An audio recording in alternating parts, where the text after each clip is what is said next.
मनुष्य का भाग्य कब लिखा जाता है? गरुड़ पुराण। मनुष्य का भाग्य कब लिखा जाता है? मित्रों, हम सभी के मन में कभी न कभी ये सवाल जरूर आए हैं कि मनुष्य का भाग्य किस समय लिखा जाता है।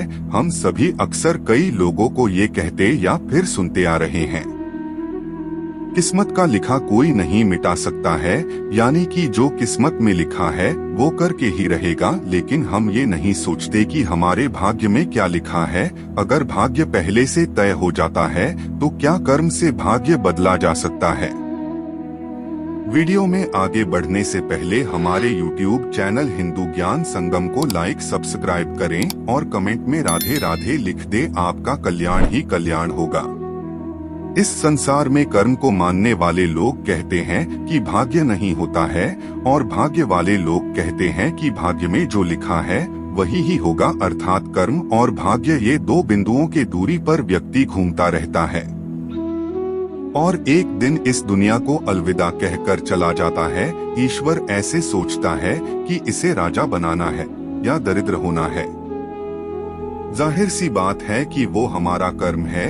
इंसान के कर्मों से उसका भाग्य का ही तय होता है।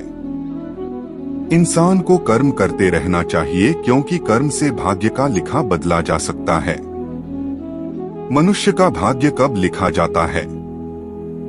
जो भी व्यक्ति इस धरती पर जन्म लेता है उसका भविष्य पहले से ही लिखा जाता है। मनुष्य का जन्म कब होगा, कहाँ होगा और उसके जीवन में क्या क्या समस्या आएंगे।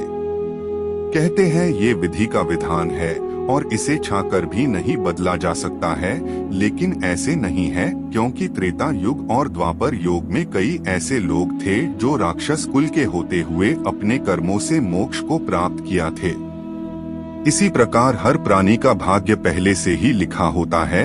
हम सभी इस सृष्टि में हो रही नाटक के छोटे छोटे पात्र हैं, जिनका जन्म किसी न किसी उद्देश्य से इस संसार में हुआ। लेकिन इस कलयुग में ये भी पूर्ण सत्य नहीं है।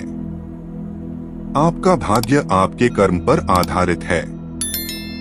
अब दोस्तों, आपने ये कहावत तो सुनी होगी कि आप जो बोते हैं वही पाते हैं। अगर आप अच्छे और नेक काम करते हैं तो आपके साथ हमेशा अच्छा ही होता है।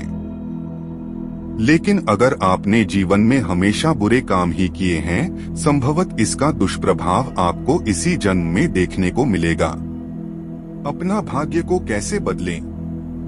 अपना भाग्य को बदलने के लिए भगवान को याद करते हुए अपना कर्म करते रहना चाहिए, जिससे आपकी किस्मत चमकने की संभावना बनी है।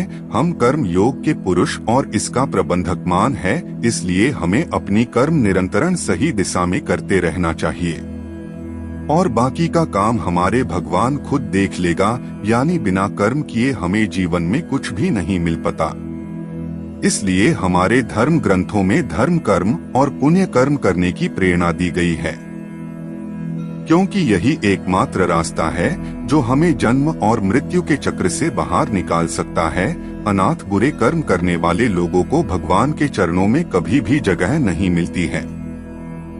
इस संसार में जितना भी कुछ है और हम इसे पाना चाहते हैं तो प्राप्त कर सकते हैं, लेकिन जो कर्महीन अर्थात प्रयास नहीं करते उन्हें जिंदगी में कभी भी कुछ हासिल नहीं कर सकते हैं। आज के लिए बस इतना ही। मिलते हैं न्यू वीडियो पर। जय हिंद, जय भारत।